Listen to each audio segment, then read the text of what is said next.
Now, the greatest radio shows of all time.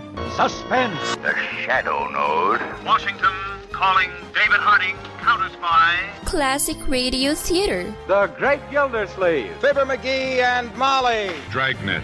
Gunsmoke. The Lone Ranger. Now, step back into a time machine with your host, Wyatt Cox. Good evening, friends of the Inner Sanctum. Well, Paul Dubov, starring in The Adventures of Frank Race from 72 years ago, January 22nd, 1950, The Adventures of the Nightcrawler. And we thank you for tuning in on this Saturday, 22nd day of January, 344 days remaining till the end of the year. Columbia Phonograph formed in Washington on this date in 1889. Columbia Phonograph would eventually be sold by William Paley, which would become the Columbia Broadcasting System. All right, the United Mine Workers of America formed in Columbus, Ohio in 1890. President Woodrow Wilson called for peace without victory in Europe in 1917. CIA, Central Intelligence Group, formed in 1946, the forerunner of the CIA. And I should explain that you'll hear references to another group in this edition of The Adventures of Frank Race. They were the forerunner of the Central Intelligence Group. Now, KTLA, the first commercial TV station west of the Mississippi, began operating in Hollywood in 1947. The first jet airliner, the de Havilland Comet, entered service for British Overseas Airways Corporation in 1952. Oh, wonderful. I think it's the easiest airplane I've ever flown. It's the finest airplane I've ever flown. And this is a universal opinion on it. Every pilot I've known that's gone through this thing was amazed. The de Havilland Comet entering service on this date in 1952. The mad bomber George P. Metsky, arrested in Waterbury, Connecticut on this date in 1952, charged with planting more than 30 bombs in New York City. The Organization of American States suspended Cuba's membership in 1962. Apollo 5 lifted off on this date in 1968, carrying the first lunar module into space. Also on that same date in 1968, Rowan and Martin's Lap-In premiered on NBC, beginning a 4.5-year run that premiered some great entertainers. Sock it to me, sock it to me, sock it to me, sock it to me, sock it to me. And now, folks, it's sock it to me time. Very interesting, but stupid. You heard there Judy Carn and Artie Johnson. And of course, let us not forget that the America first learned about Goldie Hawn on Rowan and Martin's Lap-In, premiering in 1968. Supreme Court delivered its decision on this date in 1973 in Roe v. Wade, allowing abortion. It's very hard to believe that the men on the Supreme Court could have this much of a sense of what is really happening in abortion. You know, so many of the things that the government or the legislature or even departments of health do is so unrelated to the practice of abortion, and this is so specifically related to the practice of abortion that blows my mind. How many millions of children prior to their birth will never live to see the light of day because of the shocking action of the majority of the United States Supreme Court today? And it was on this date in 1984, the Apple Macintosh, the first consumer computer to popularize the computer mouse and the graphical user interface, introduced during Super Bowl 18 with its famous 1984 commercial. Today we celebrate the first glorious anniversary of the Information Purification Directives. We have created, for the first time in all history, a garden of pure ideology, where each worker may bloom, secure from the pests of a contradictory reports. Our unification of laws is more powerful a weapon than any fleet or army on earth. We are one people, with one will, one resolve, one cause. Our enemies shall talk themselves to death, and we will bury them with their own confusion. We shall prevail. On January 24th, Apple Computer will introduce Macintosh. And you'll see why 1984 won't be like 1984. Now, the George Orwell estate and the TV rights holders to the novel 1984 consider the commercial to be a copyright infringement, sent a cease and desist letter to Apple. Alrighty, Pennsylvania politician R. Bud Dwyer shot and killed himself at a press conference on this date in 1987 on live national television. And in 1989, San Francisco beat Cincinnati 20-16 to win Super Bowl 23 in Miami. The last play, the 49ers hope for Cincinnati's offense. 4 wide receivers to the far side. Esiason back to throw. He steps up. He throws as far as he can. And jump for the ball, and I don't know whether it's caught or not caught. It is not caught. And the 49ers have won the Super Bowl. Joe Buck with the call on CBS television. 3 Scud and 1 Patriot missile hit Ramat Gan in Israel on this date in 1991 in the middle of the Gulf War. 96 people injured. 3 elderly people died of heart attacks. Kmart became the largest retailer in U.S. history to file for Chapter 11 bankruptcy on this date in 2002. No, Kmart is not going out of business. In fact, this is going to help Kmart actually expedite its turnaround plan and be stronger, more profitable, and ultimately more competitive in the marketplace. Chairman Chuck Conaway, 300 stores closed, 34,000 employees laid off. The company would be later restructured and then end up buying Sears.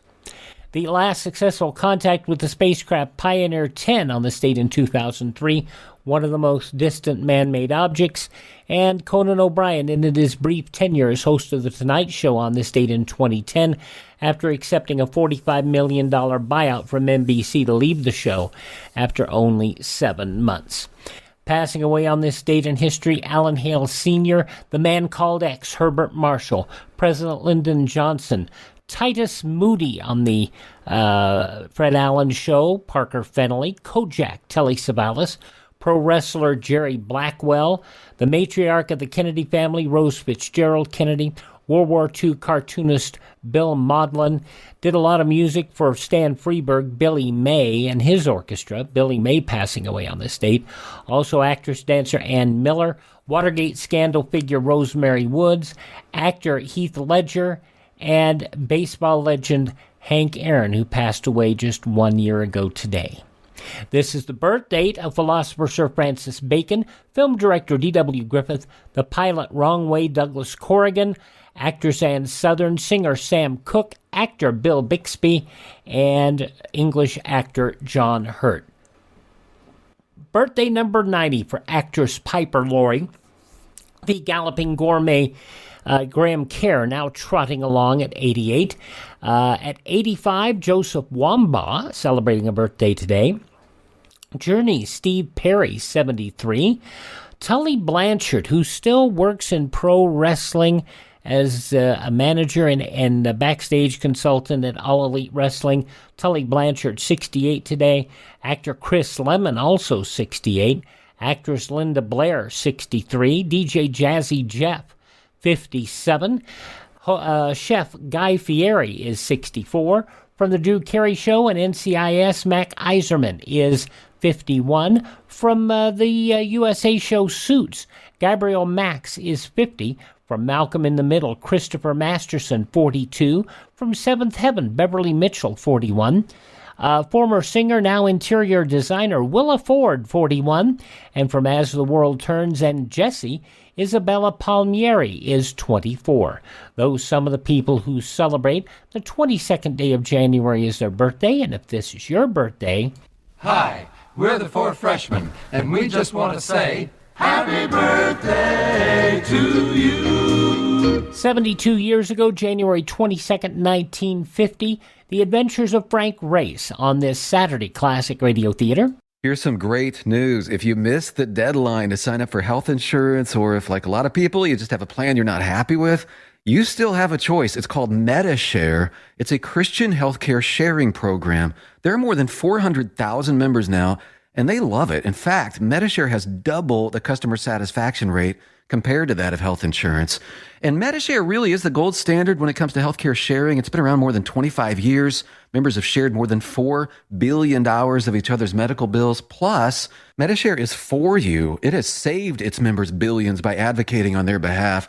Best of all, the typical savings for a family is around $6,000 a year. So if you think you're stuck with a high-cost health plan that doesn't have much to offer, think again. Medi-Share has a 98% customer satisfaction rating, and you are invited to be part of it. Call now. 833-34-BIBLE. That's 833-34-BIBLE. 833-34-BIBLE. I don't know what it is with the Bruce Ells Productions, but again, here's another show produced as Bruce Ells that started off, Frank Grace was portrayed by Tom Collins for the first 22 episodes. And then after that, it was taken over by Paul Dubov. And we've heard Paul on this program before, doing other roles. But let's listen to this episode of The Adventures of Frank Grace, as it was originally broadcast 72 years ago, January 22nd, 1950. The Adventures of Frank Grace, starring Paul Dubov, with Tony Barrett as Mark Donovan.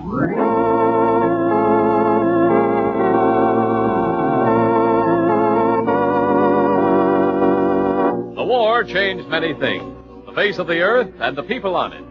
Before the war, Frank Grace worked as an attorney, but he traded his law books for the cloak and dagger of the OSS. And when it was over, his former life was over too. Adventure had become his business. The Adventures of Frank Grace.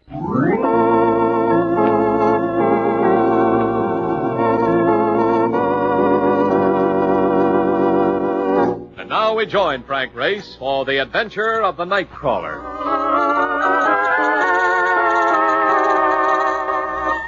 The telephone is a wonderful invention. It can get you company when you're lonely and food when you're lazy. I was staring at the instrument fondly, mulling a list of young ladies I might invite for dinner, and dreaming of the delicacies my favorite caterer could whip up on the spur of the moment. But instead of waiting for me, the telephone acted on its own, reminding me of one of its less pleasant functions. It can call you for work. I was going to ignore it, but it's hard to ignore things when Mark Donovan is around. Well, ain't you going to answer the thing? My instinct tells me to skip it. Well, maybe your instinct is going to louse you up.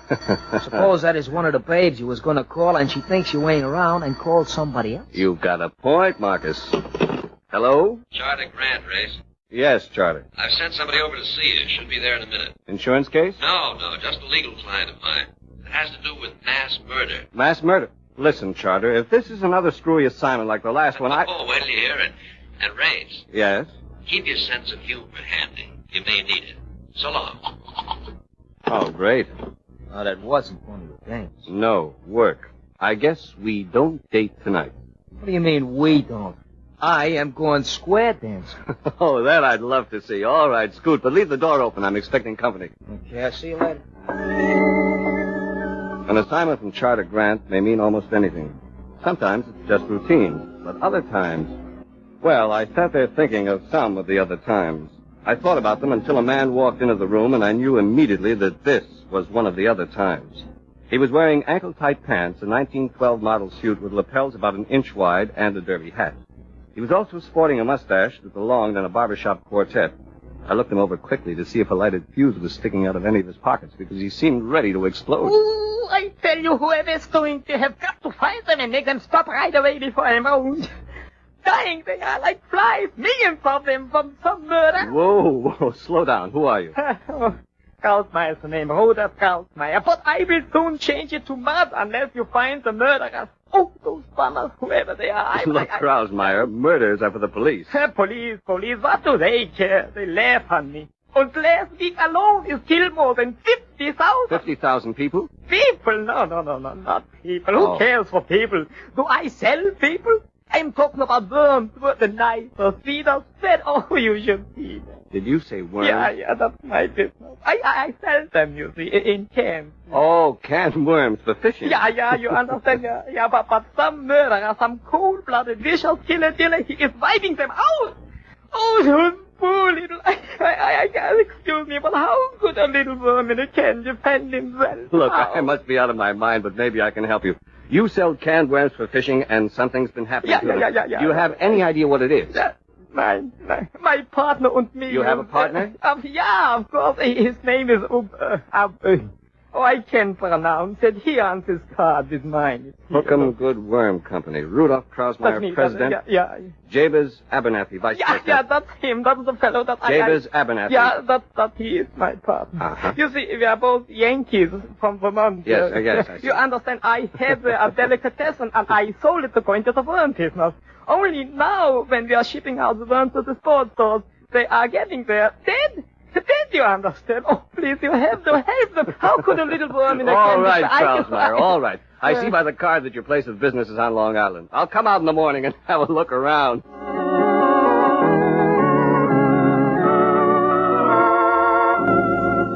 The Hookham Good Worm Company turned out to be a group of long, low buildings resembling hothouses with a modern office structure fronting on the road, adjoined by a canning shed and a truck platform. Across the road was a diner, and I stepped in there to have my morning coffee.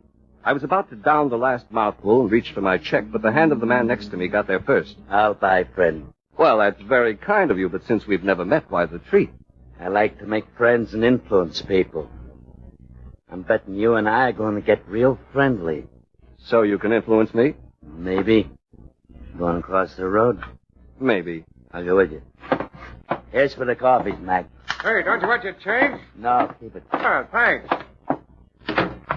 Well, now that we're outside, what are you selling? Let's call it advice, Race. Oh, you know my name. You're one up on me. I'm Buddy Tanner. I work for Joey Craig. Which means you'd break a man's arm for $20 or kill him for $100. That's just nasty newspaper propaganda. You got Joey all wrong. He loves people, especially you. Why send me out to talk to you? Start talking. Joey says worms are for fish. So a guy'd have to be a poor fish to get mixed up in this thing. Don't nibble.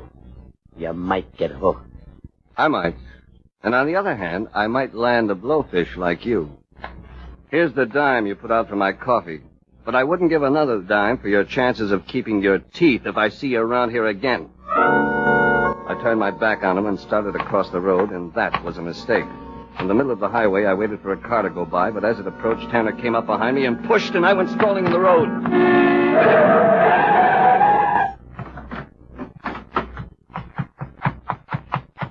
Did I hit you?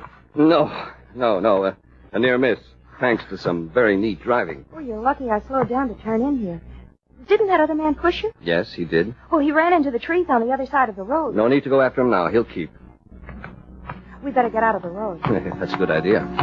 Look, if you want to catch your breath, come into the office. My father's one of the owners. Oh? Krausmeyer or Abernathy? I'm Gloria Abernathy. And from the looks of you, that's a nice thing to be. I'm Frank Race. If you're fishing, Mr. Race, this is a good place to get your bait.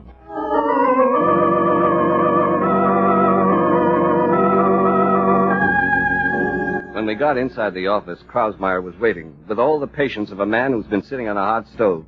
He was bouncing around like a basketball being dribbled toward the goal. Already the wolves, they're closing in, you understand? Oh, I should only have back my nice, quiet delicatessen. For the rest of my life, I would slice bologna and never a word of complaining. What's wrong, Mr. Krausmeyer? Where's my father? Oh, he is in there in that office with a crazy boyfriend of yours who plays baseball and horse. He's talking about Ted Walton, Mr. Race. The polo-playing Walton? Yes. Or as Mr. Krausmeyer calls it, baseball on horses. Ted and I are engaged. He owns these buildings. Yeah. So if he is such a hot lover boy, why he keeps trying to take your father and me and throw us out with all the poor little baby worms? Why? Is Walton trying to get possession of the buildings? Mm-hmm. You know, it's really very funny. Dad took a long-term lease, but Ted didn't know what the buildings were going to be used for. You see, he's a sportsman, and he has certain very definite ideas, especially about fishing. I think I know what you mean. He's opposed to worm fishing. Many sportsmen are. That's right. He says it isn't cricket. Fishermen should use lures and dry flies.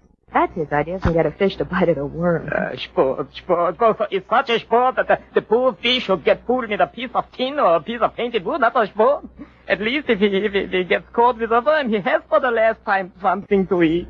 This goes on all the time, Mr. Race. Oh, here they come now. So, get over. I put it over, and there's no use trying to change my mind. A bargain's a bargain. We're staying. It's yourself. Oh, hello, darling. Hello, Ted. Oh, this is Mr. Race, Ted Walton. How are you? Hello, Ray. Coming out to watch me play? Mm-hmm. Ready? Yes. Goodbye, all. Don't forget, future father-in-law.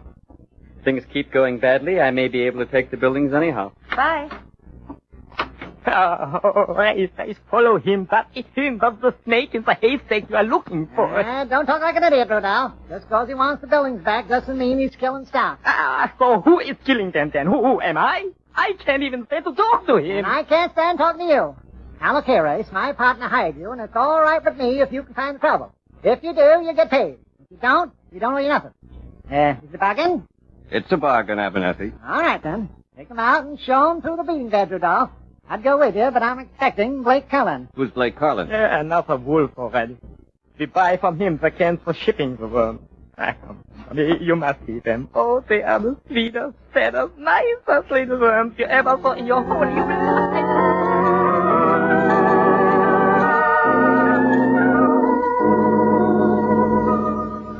Out in the buildings that resembled hothouses, I was given the lowdown on the breeding of worms. Ultraviolet rays, controlled temperatures, and other scientific apparatus combined to keep perfect atmospheric conditions. A pulpy substance like wood shavings filled the beds, and Rudolf Krausmeyer filled me in on the love life of the species. Oh, that's lovely, huh? You know, at first I did not like the business, but when you get to know them, they are so wonderful. Sounds wormy to me.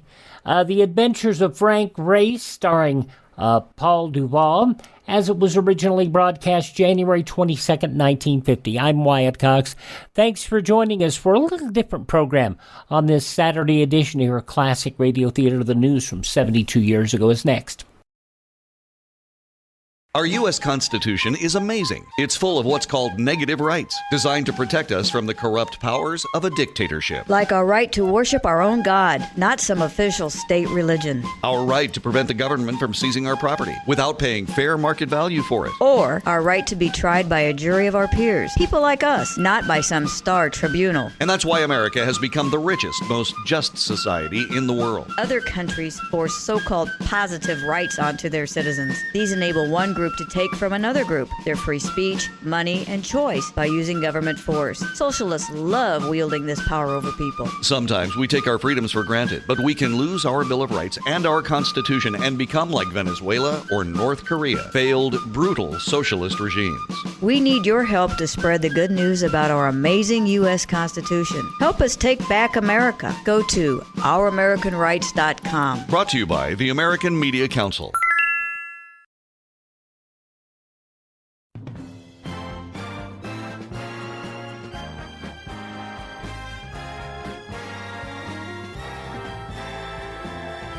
Thank you for tuning in to Classic Radio Theater on your favorite station.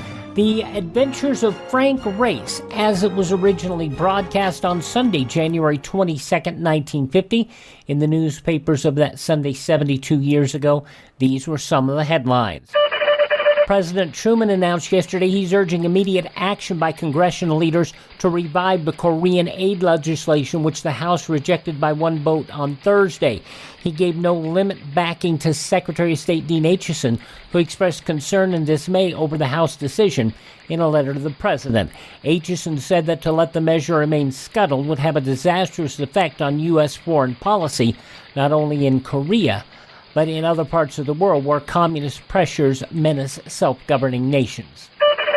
Al Jarhis, his State Department reputation ruined and his brilliant career wrecked, faced prison bars yesterday after a federal jury convicted him of perjury. But Hiss, through his attorney, said he would fight the verdict, which branded him a traitor at the end of a second tense trial. The defendant, Yalta aide to President Roosevelt, was convicted of lying in his denials that he ever used his once high State Department office to aid communist spies. The U.S. legation in Budapest disclosed last night the Hungarian government intends to try Robert A. Vogler, American communications executive, within a few weeks of spy charges. A spokesman told International News Service by telephone that the Hungarian government has so notified U.S. Minister Nathaniel Davis. Vogler, 38, and an assistant vice president of International Telephone and Telegraph, has been held incommunicado by Hungarian police since his arrest in mid-November. The U.S. backed down yesterday in a major Berlin dispute with Russia to prevent a new Soviet blockade of the city. Major General Maxwell D. Taylor, Berlin's American commandant, ordered Western police out of a disputed U.S. Zone Railway headquarters building, seizure of which precipitated the quarrel. There were some strange doings yesterday in the courts of Ireland, Scotland, and England. In Belfast, a 21-year-old Irish house painter sentenced to death went free because of the jury that convicted him of murder went on a binge between court sessions. Considering an appeal, Lord Chief Justice Sir James Andrews said the jury had been given time to get some exercise and instead went tippling at saloons and cafes. He said the jury unwittingly, but certainly without its permission, went outside its bounds in the case of Robert Taylor, convicted of the murder of 54-year-old Mary McGowan. As a result, jury's verdict set aside.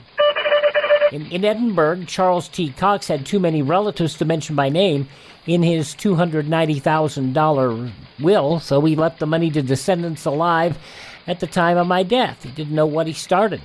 Cox died in April 1949. It took an Edinburgh court of judges 2 years to straighten out the will. 4 nieces of the Scot were expecting babies when Cox died. Yesterday, the court decided the 4 unborn children were at the time legally alive. They'll also share in the will. And Seaman James Pearson of Hull, England, doubly sore. He was fined $8.40 for stealing a 4.5-gallon beer barrel. He told the policeman who arrested him, "I made a horrible mistake. It was empty." Those some of the day's top news stories reported in the newspapers of Sunday, January 22nd, 1950. On your radio, The Adventures of Frank Race, which continue now on Classic Radio Theater. Affection. They got personalities just like people, better even. I'll bet. Who's that down at the end of the road? Over there. Oh, that's Mr. McDermott. He is in charge of the place. Let's talk to him. Maybe you could, but I tell you something, I can't. I cannot understand him. He has the most terrible accent. I'll try it. Hello. How do you do, sir? Lawrence Crossmeyer. What do these worms feed on? Oh, just the pulp in the bed, that's all. Could they suffocate when packed? Oh, no, sir. The tops of the cans have holes in them for air. I checked those, too. The holes are all open. They should live for as long as a year after shipping. But they reach the stores dead. I'm afraid that's right. Here is the canning room through this door here. You would like to go in there? Might as well complete the tour. Thanks, McDermott. Here's my card. Call me if anything unusual turns up. You checked every load of pulp. Oh. All right, you finished your inspection? Don't let me disturb you. No, you're not disturbing us. I'm Blake Carlin. I supply the cans, so naturally I'm interested in your investigation, too. Got to keep the customers in business, you know. Well, we've been double-checking the air holes, and they're all right. Yeah, the air holes is all right, but the price is all wrong for the cans. They should be cheaper, all right. Well, we made a 5-year deal. When the cans are scarce, we'll pay you. It's the best I can do. If you want out on the contract, I'll let you go. We want out. We do not. A bargain's a bargain.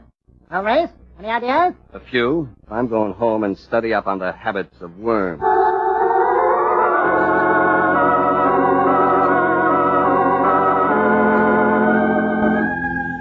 The worms I had in mind were the human type, Buddy Tanner and his boss Joey Craig.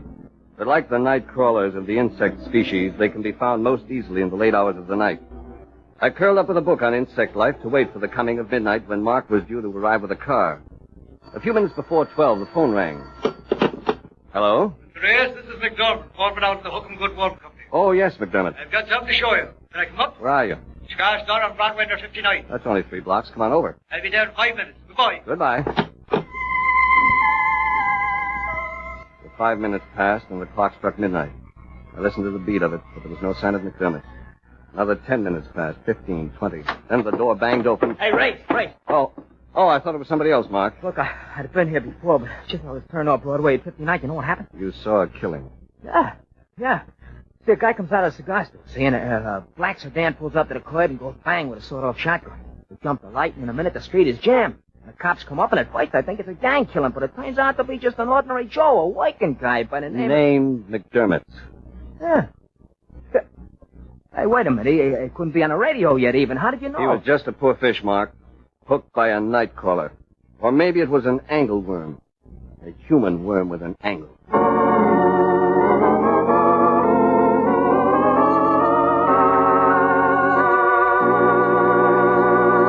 We'll return to the adventures of Frank Race in just about 1 minute. 72 years ago, The Adventures of Frank Race, January 22nd, 1950, the conclusion next on this Saturday Classic Radio Theater. Mike Lindell, the inventor and CEO of MyPillow, wants to give back to listeners. You can get great discounts on all MyPillow products if you go to MyPillow.com. Click on the radio listener special. Deep discounts on all MyPillow products, like the buy one, get one free special on Giza Dream Sheets. All MyPillow products come with a 60-day money-back guarantee, 10-year warranty. Call 1-800-951-8175 or go to MyPillow.com. Click on the radio listener special. Use my promo code USA. On Sunday's Classic Radio Theater, Gene Herschel starring as Dr. Christian from 1938, 84 years ago. Dr. Christian and the Dog. And it sounds like, and you listen and see if you think it's Walter Tetley on Sunday's Classic Radio Theater. But now the Adventures of Frank Race starring Paul Dubov, the conclusion from 72 years ago, January 22nd, 1950.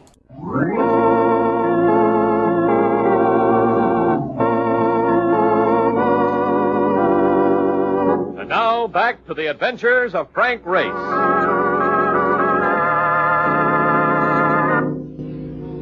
You can't get information from a dead man. Mark drove me down to the morgue, and I identified McDermott's body. We checked the clothing he'd worn, his keys, a few cents in change, and a subway transfer. That was all. Mark said that McDermott had been carrying a small package, but there was no trace of it. It might have been lost in the street, or somebody who wanted it might have picked it up. We went out to the car and headed crosstown. You know, Race, if that was some racketeer on that slab back there, I wouldn't care. But when it's an ordinary, everyday citizen, you care very much. So do I. A lot of people mixed up in this. What do you think might have pumped him? This was the work of a professional killer. The weapon points to it. So does the kind of car used. Plus the fact that he was killed on a very busy street corner, even though it was late at night. Hey, wait a minute. That fits in with the guy who tried to shove you under the car. Buddy Tanner?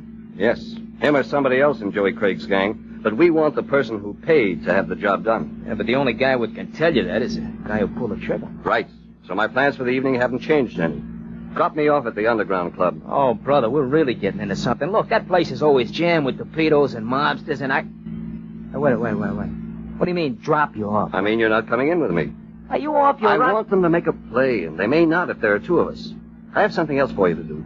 Find Charter Grant. Get him out of bed if necessary. Ask him to brief you on the details of the partnership between Rudolph Krausmeyer and Jabez Abernathy. He's their attorney. Oh, that's fine. Then what do I do? Go back to the morgue and wait till they put you on the empty slab next to McDermott? Oh, I'll be all right, Marcus. Go back to the apartment and wait for me. If I don't show by morning, call police headquarters and ask them to play Button with Buddy Tanner and Joey Craig.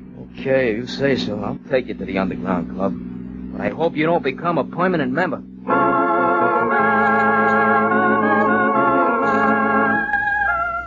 The Underground Club. An expensive atmosphere that almost bordered on good taste, but it missed. Most of the patrons belonged to the group who had a lot of trouble explaining their earnings when March 15th rolls around. Others who came there were only slumming, looking over the bad boys. Among those who may or may not have been slumming were a couple of new acquaintances. They hailed me. Ray! Oh, Ray! Over here, Ray. Stand at the bar. Oh, hello. Come have a drink. What are you doing here, Gloria? Ted? Seeing how the other half lives? Care for a singer? Ooh, Dubonnet cocktail. I recommend. Lucky you happened along. I have some business to attend to, and Glory Girl here wants to stay and watch the gangsters. Care to take over as my escort, Ray? Stay here alone if you don't. She's a very determined woman. I have a little business myself with the gentleman at the corner table. Oh, Joey Craig? Yes, Joey Craig. Well, that's the same man you just did business with, darling. Why, I had a gambling debt to pay. Well, I'm going. I'll wait here for Ray. Good night, Joey. Don't grow old waiting, baby. My business may take quite some time, or I may leave suddenly. Oh, how interesting. I'll be right here. Suit yourself. Hello, Joey. When I'm sitting at a table race and somebody comes up and joins me without being invited, I always figure it's a pretty stupid guy. Why? Because I might resent the intrusion. The hard way. You did that once before, 2 years ago, and I had to break your pretty nose. You lost face with your boys for quite a while. What do you want? You mean, who do I want? One of your boys, Buddy Tanner, he tried to kill me. Very inefficient. I'll cut his salary. He was efficient enough a few hours ago when he killed a workman named McDermott. Where is he, Joey? I'm right behind you. Huh? Turn around, there's a gun in your back. Get up and walk out the side door. Yeah, Race. Run out in the alley. We're having a party. Just for you. Get going.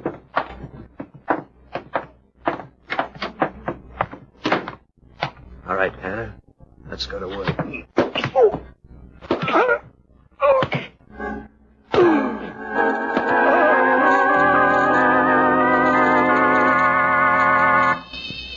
Oh. No, Race, don't touch your head. Oh. You're pretty badly cut up. Ooh, they were pistol whipping me. How'd I get away? When I saw them force you outside, I called the police. It scared them off. I was able to get you into my car and bring you home. You probably saved my life. Well, I think that might be a fair estimate. Even if you did turn me down at the bar.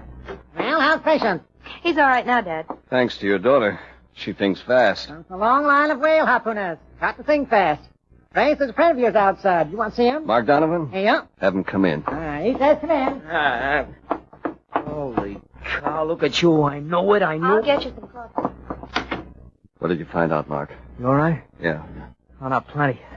Look, do you know that there is dough in that wine business? They grossed about $250,000 last year. Dollars, that is, not wimes. How about the partnership agreement? Oh, it's a pip.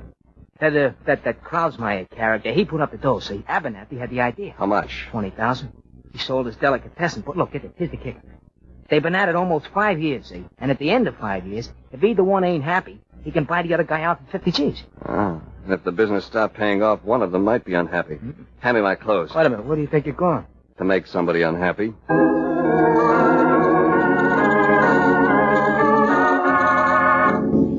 But don't you understand? I don't want to sell my business out. I love the worm. And besides, the contract has got yet 2 more months. You'll be out of it in 2 months anyhow. Do as I say, and I might be able to clear this up. Oh. Look, everybody else, they got under them a cushion to land on. But not me, not me. If it goes to pieces, the business, my partner, he could start over again without me.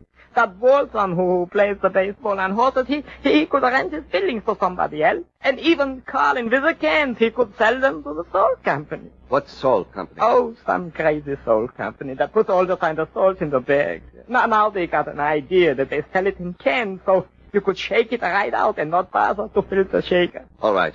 Now do as I say and call Abernathy. Oh, how could I dare to leave those fat little devils? I don't know.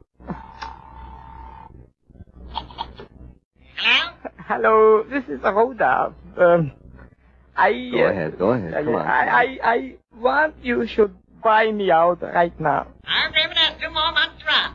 If I think then, I'll buy. Yeah, but I want to sell now. You don't have to give me the $50,000. I take care. Ready, Rudolph? Yeah, I think so too. Well, I let you be such a fool. 2 more months. And if you want your 50,000, you can have it. Not before then, and not a penny less. Bargain's a bargain. Goodbye. Oh, you're hanging up on me. Now I am out of business and Hey, he said no. He wouldn't do it. He said... Fine. That's all I wanted to know. I'll be seeing you later, Rudolph.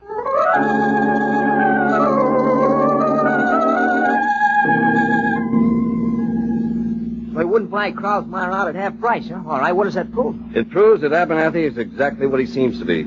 A solid New Englander who sticks to his bargains and holds other people to theirs. He isn't ruining the business so he can take it all over. Here, turn this next corner. Okay. All right, wait a minute.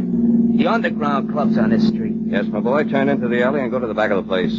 Look, you ain't going in there again. You'll have bandages on your bandages. No, Marcus, I'm not going in. We're going to wait for 2 gentlemen who are addicted to side doors. When they come, I've got a score to settle.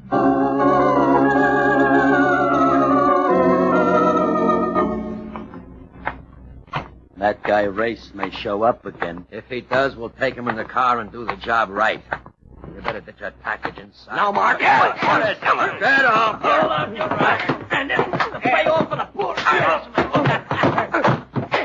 What's the matter? Ain't you got the dreadful? Lay it right. This is one I want to chop up a little. I quit, Ray. Who hired you? Nobody. Oh, beauty, real pippin'. Thank you, Marcus, my boy. Tie him up and drive him down to police headquarters. Tell the inspector to book them for McDermott's murder. I'm going after the man who hired them. Okay, who was it? I'll know for sure when I find the package McDermott had. It's hidden inside. If I get it, I'll go pick up the 3rd singer for this trio.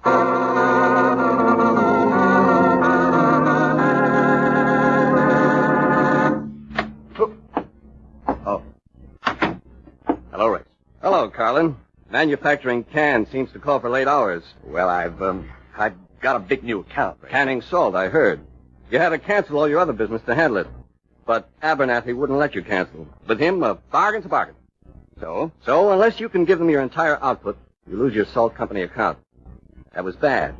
So you had to figure out a way to put Krausmeyer and Abernathy out of business. How could I hurt them? I only supply the cans. I know.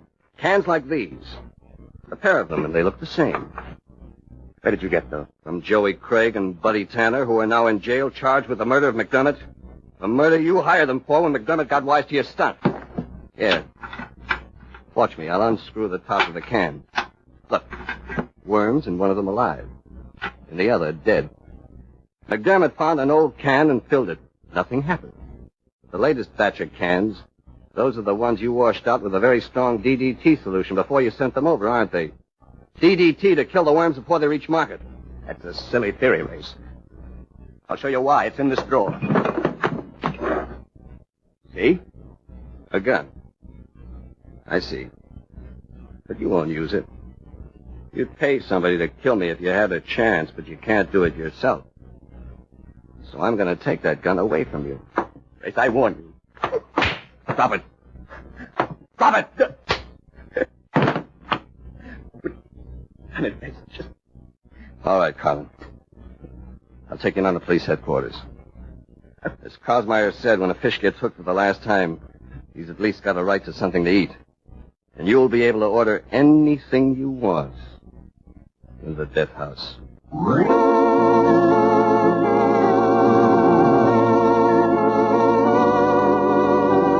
The Adventures of Frank Race, starring Paul Dubov with Tony Barrett as Mark Donovan, comes to you from Hollywood. Others heard in tonight's cast were Michael Ann Barrett, Gunnar Peterson, Hal March, Bill Crawford, Wilms Herbert, and Dick Ryan. This series is written and directed by Buckley Angel and Joel Murcott. The music is composed and played by Ivan Ditmar.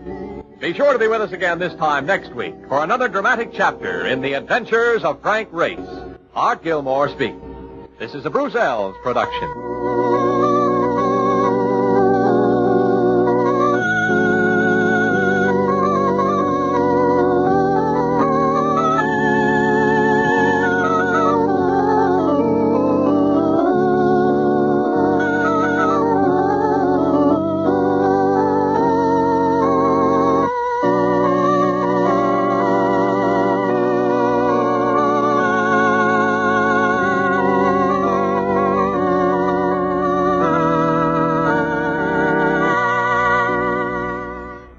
January 22nd, 1950, The Adventures of Frank Race on Classic Radio Theater.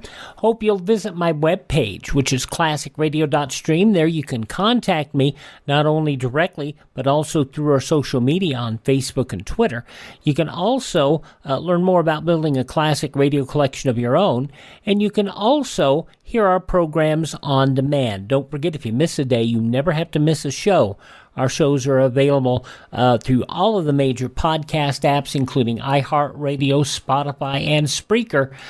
Just search for Classic Radio Theater with Wyatt Cox. That's Classic Radio Theater with Wyatt Cox. Have yourself a great day, won't you? Please thank this radio station and support their advertisers. It's their kindness and courtesy that allows us to be here each and every time we roll around. And tell all your friends the great radio shows are right here at this spot on the dial. Classic Radio Theater right here on your favorite radio station.